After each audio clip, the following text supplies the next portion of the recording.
La première communication va être prononcée par Monsieur Jean-Léo Léonard du laboratoire d'Ipralang de notre université Paul-Valéry Montpellier 3.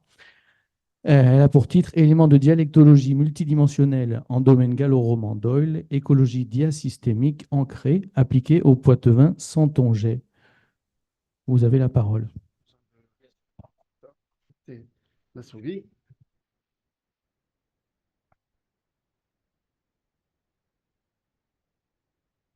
Mais restez, chers collègues, c'est bien. Alors, bonjour tout le monde. Donc, ok, est-ce qu'on voit la petite flèche? Super. Donc, en avant. Je vais donc vous parler de dialectologie multidimensionnelle, c'est-à-dire alliant une démarche qualitative, à la fois ethnolinguistique, sociolinguistique et quantitative, donc surtout dialectologie computationnelle, géolinguistique computationnelle, pour faire court, hein, mais je vais aussi parler et je vais avoir un ancrage phénoménologique, donc il y a aussi une dimension philosophique et épistémologique, et multidimensionnelle aussi parce que nous allons voir se déployer la vicariance algorithmique pour saisir des objets dialectologiques de manière sous ces différents angles, mais qualitatifs et quantitatifs, mais aussi des gammes, des éventails de modélisation dialectométrique. Et donc, dialectologie multidimensionnelle ancrée par le point de vue d'écologie diasystémique dans le domaine Poitevin-Saintongeais, donc au sein du gallo-roman. Alors, mon plan, en gros, se divise en trois. Premièrement, contextualisation de l'ère linguistique gallo-romane étudiée au sein de l'ensemble gallo-roman. Géométrie variable de l'Ouest maritime d'Oyle. Je vais commencer par le petit bout de la lorgnette, et puis ensuite donc de la microdialectologie, puis ensuite j'augmenterai en mésodialectologie, mais j'aurai aussi parlé de macrodialectologie en présentant quelques éléments de traitement de l'ensemble du domaine par le même algorithme qui me sert d'outil d'un bout à l'autre, à savoir l'algorithme de Levenstein, la distance d'édition. Donc, la géométrie variable à ces différentes échelles, macro, méso et micro, se fera dans une portion de territoire pour ce qui est de la partie du niveau méso dans l'ouest maritime d'Oyle. Point 2 donc, se divisera en trois, vers une approche optimaliste des correspondances dialectales, c'est-à-dire je vais proposer comme angle d'approche, ça fait partie de l'option de l'approche multidimensionnelle, la théorie linguistique retenue. Ici, c'est la théorie de l'optimalité qui est compatible avec l'algorithme dialectométrique utilisé, la distance d'édition. Deuxième point du corps de mon exposé, l'extension du domaine diasystémique à toute la façade maritime et lacustre avec un ancrage épistémologique d'ordre phénoménologique. Et puis, à ce moment-là, je déploierai la vicariance algorithmique promise et j'arriverai à une conclusion assez brève, mais surtout faite de perspectives. Alors, contextualisation de la zone étudiée, c'est celle qui se trouve à droite de cette flèche, c'est la façade atlantique, donc le sud du Gallo et l'essentiel du Poitevin-Saintongeais, de l'ouest du Poitevin-Saintongeais, donc les parlers du centre-ouest. Vous avez à gauche l'ensemble du domaine gallo-roman, donc se divisant au nord entre dialectes d'Oyle, au sud entre dialectes d'Oc, et à l'est les dialectes franco-provençaux, en fait l'ensemble franco-provençal réunis autour du lyonnais, mais aussi surtout autour d'un ensemble, d'un triangle de routes. C'est des voies de communication qui ont généré cette ère autour pas seulement du lyonnais, mais des liens entre l'Italie et l'Est, le centre-Est de la France.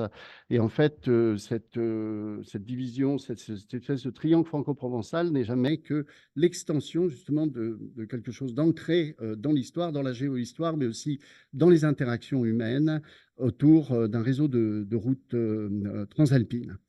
Alors voici le domaine que j'avais évoqué. Je ne sais pas si on voit bien là. Ah non, oui, il y a la partie, il faut que je descende ça.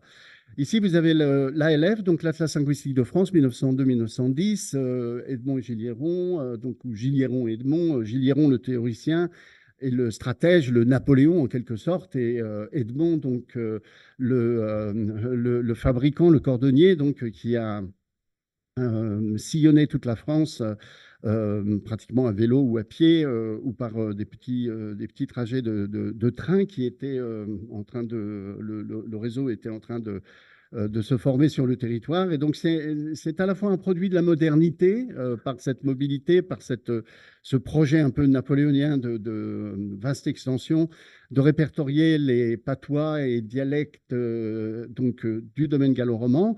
C'est ancré dans la romanistique, c'est un projet de gallo-roman.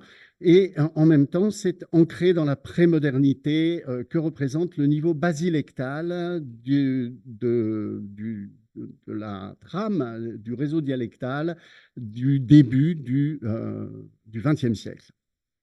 Vous avez ici, donc, tout en haut à droite, le réseau lui-même, avec en bleu, c'est les variétés d'Oil, en rouge au sud, c'est les variétés d'Oc, et le fameux franco-provençal dont j'ai parlé à l'instant, donc en violet.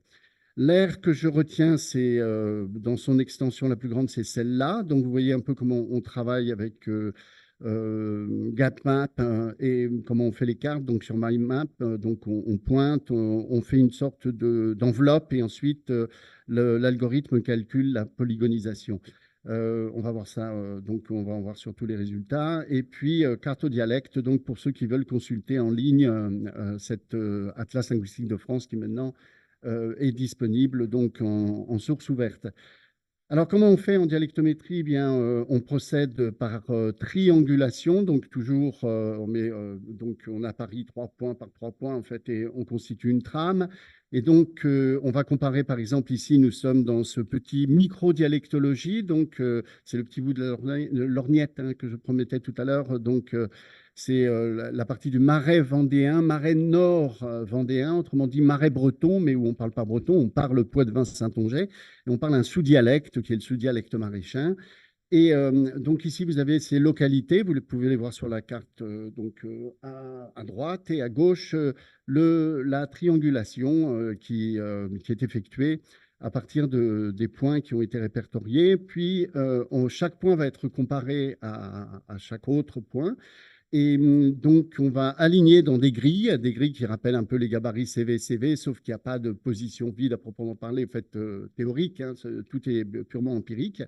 Et c'est une procédure triviale qui est la même qui sert pour les correcteurs orthographiques, à savoir soit il y a un caractère en plus, ajout, soit un caractère en moins, suppression, soit une transformation, une substitution. Alors ça correspond exactement en théorie de l'optimalité à des contraintes telles que max, donc c'est zéro, hein, si c'est max, maximisation de l'input par rapport à l'output, sachant qu'en fait ce sont des différences output bien sûr, puisque on compare donc par exemple la variété de Beauvoir à la variété de Boin. Hein, c'est les variétés que vous retrouvez ici dans ce réseau. Vous les retrouvez dans ces grilles. Et donc quand on a par exemple Marot et par rapport à Maraille, donc on a un point. Donc ça compte un point ici, c'est un jeton.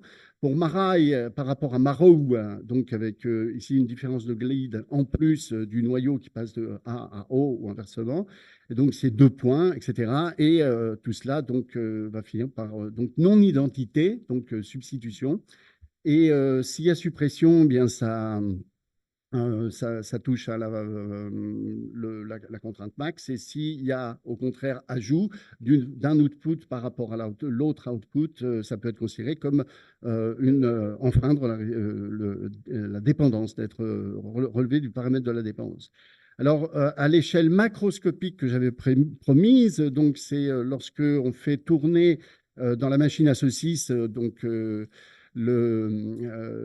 l'algorithme, hein, on fait tourner les données par exemple, sur les 638 points de l'Atlas linguistique de France pour 87 items, donc pratiquement 100, donc c'est un seuil tout à fait convenable.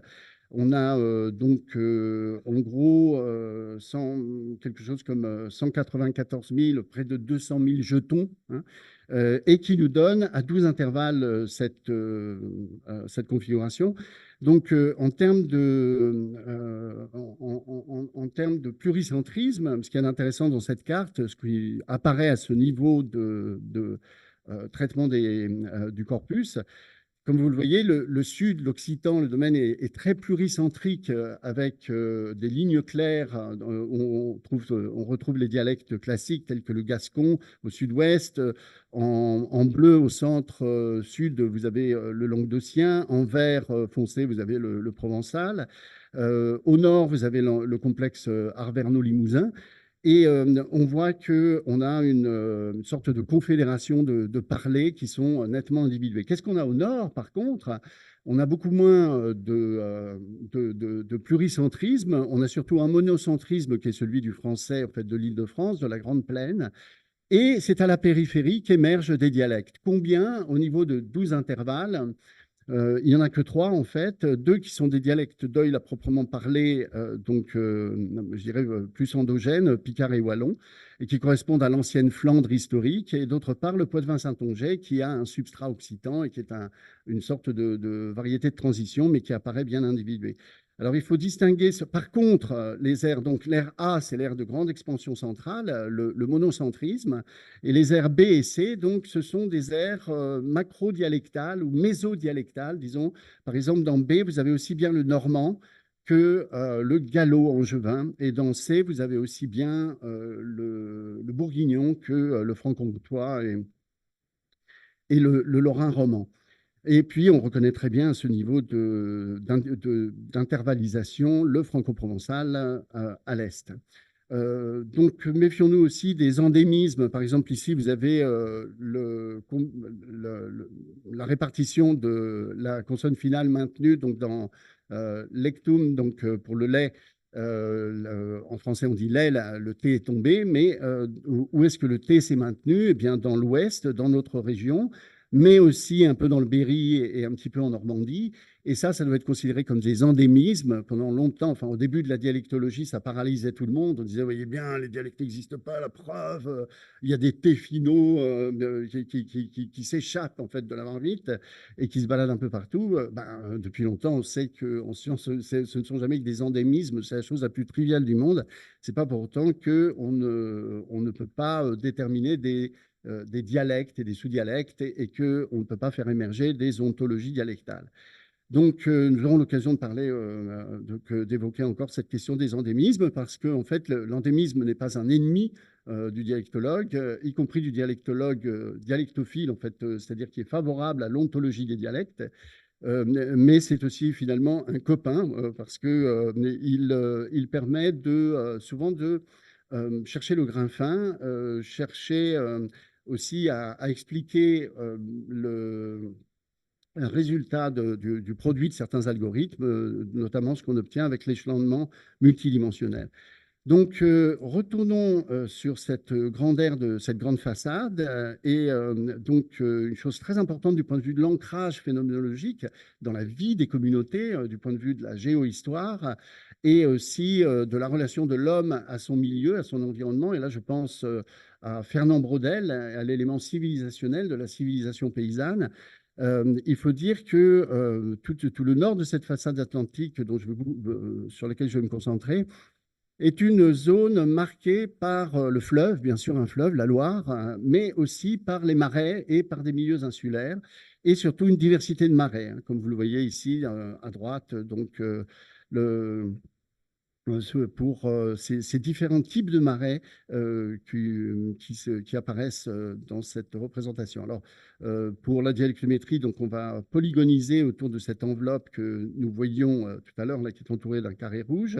La polygonisation, à partir de ces points, se fait automatiquement. Et puis, donc, je peux passer à la géométrie variable de l'ouest maritime d'Oïl, à proprement parler, pour une approche optimaliste. Donc, un petit retour, un petit coup de zoom sur les marais dont je viens de parler. Et ici, on a le marais nord vendéen. Vous remarquez qu'on a déjà 3 protagonistes éco-humains, en quelque sorte. Une île, d'un côté, l'île de Noirmoutier, dont tout le nord est un marais maritime, en fait, un marais salant. Et puis sur la façade de la baie de Bourgneuf, et en fait la façade maritime, vous avez un marais maritime qui est une prise sur la mer.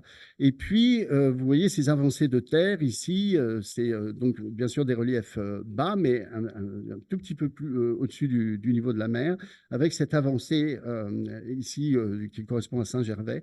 Et en fait, il se trouve que ces lignes écologiques, en quelque sorte, sont en partie co-occurrentes, en fait corrélées à des phénomènes qu'on peut observer par ailleurs en dialectométrie.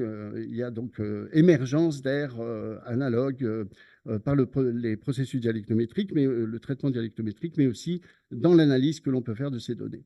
En fait, toute cette aire a été conquise sur la mer, comme je le disais. Là, on voit des cartes plus historiques qui montrent cette complexité. En fait, tout ce marais que vous voyez là sous forme de terre, en fait, ce sont des îles qui ont été comblées, et derrière, la main de l'homme, et du coup, des interactions entre communautés.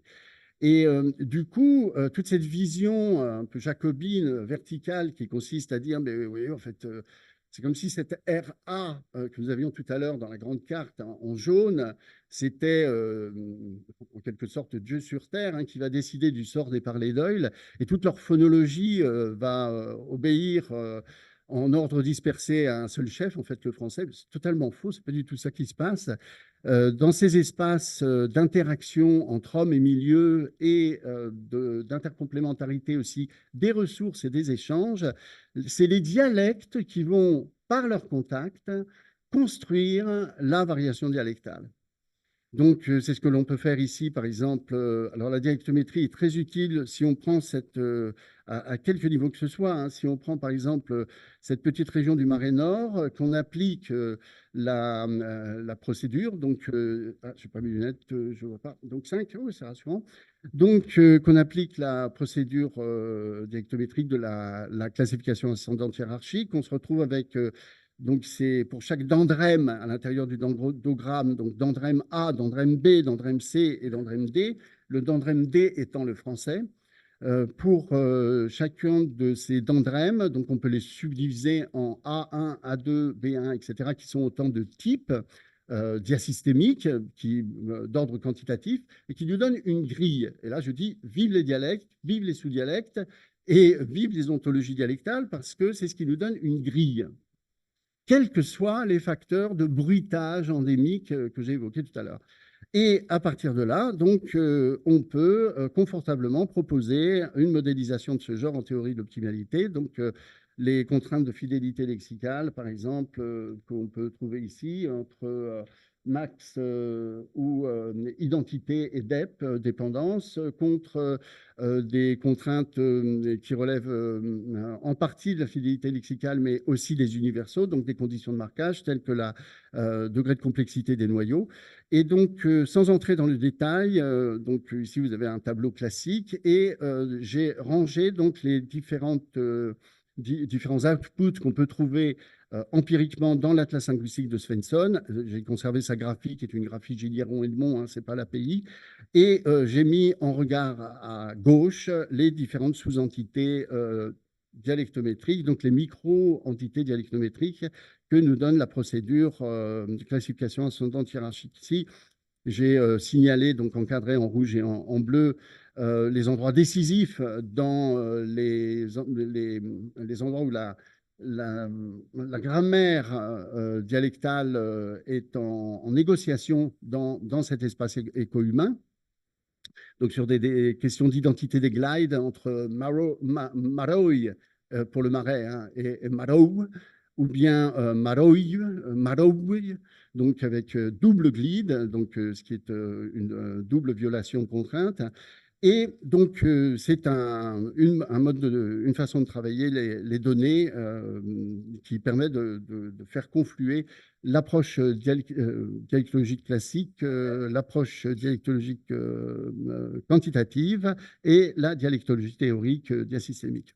On peut mettre aussi sur des cartes telles que des cartes de données, les transformer en cartes typologiques, cartes thématiques, comme je le fais ici, entre ces différents dendrèmes et sous-dendrèmes projeté sur cette phénoménologie ici qui est très intéressante. C'est le fameux, tout à l'heure on avait le let, ici on a aujourd'hui qui est à nuit, parce que autrefois les gens se levaient à 3h, 2h, 3h du matin, donc en fait aujourd'hui c'était cette nuit, hein, puisque le jour commençait la nuit, et donc Anet c'est aujourd'hui, et tantôt vous avez Aneit, Aneit, ou bien Anet.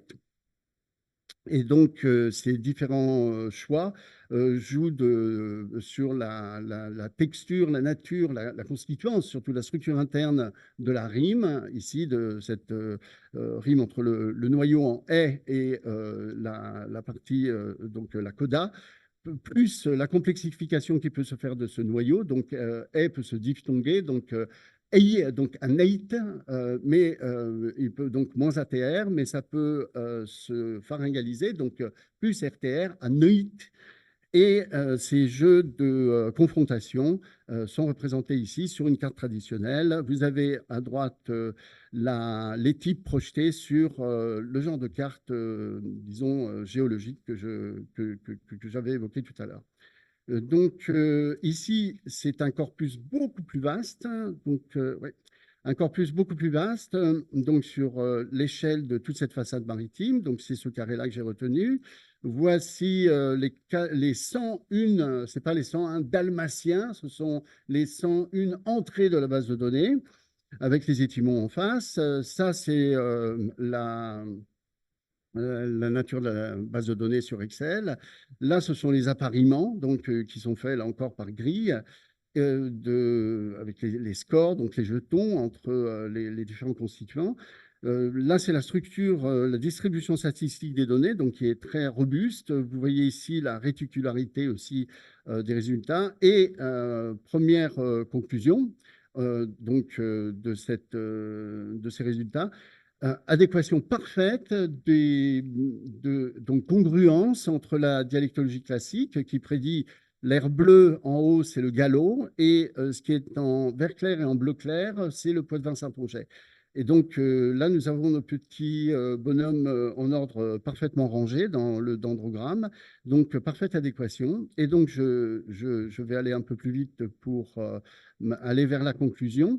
Mais j'ai donc ici, j'augmente les intervalles, je commence à avoir des sous-dialectes.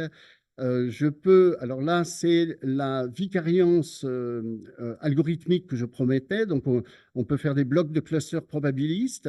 En fait, là, ça peut paraître très compliqué, mais en fait, c'est très simple. Il y en a trois. C'est les trois mêmes que nous avions tout à l'heure, hein, avec bleu, vert et bleu clair. Et ici, vous avez les noms des connus, des dialectes, sous-dialectes qui sont en cause. Et je vous rappelle donc le milieu humain, c'est impressionnant à constater en fait cette diversité, mais toujours cette prégnance de la complexité de la relation au milieu et de la construction du milieu par l'homme et des conséquences que ça peut avoir sur l'organisation, la construction du diasystème.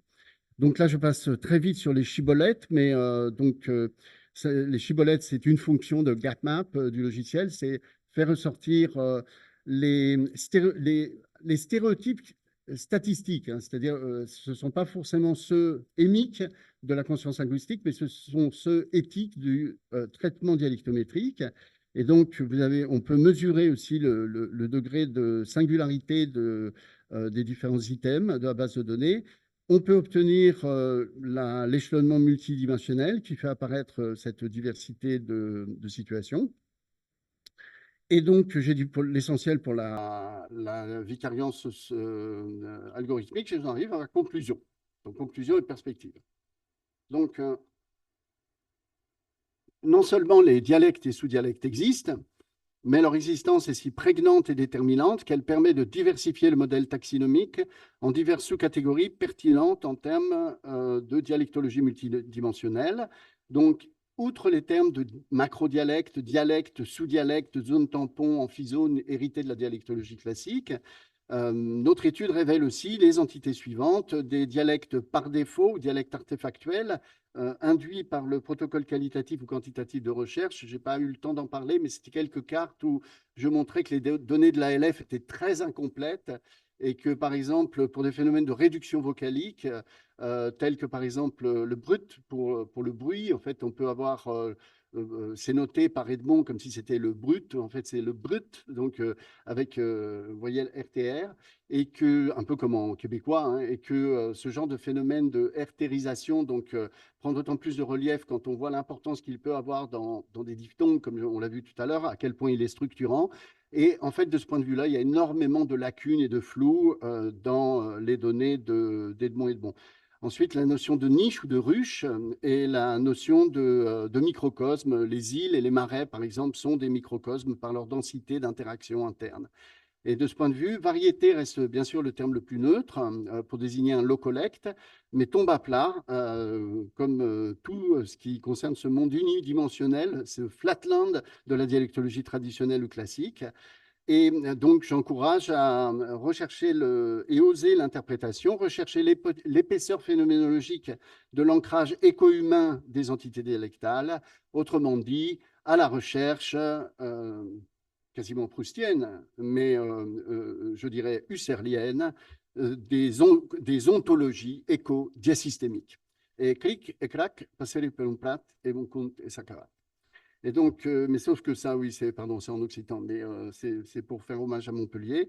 Quelques images de marais et donc obrigado et un petit paragogisme pour la fin. Mercit, donc on dit mercit, donc en poids de vin Saint-Onget.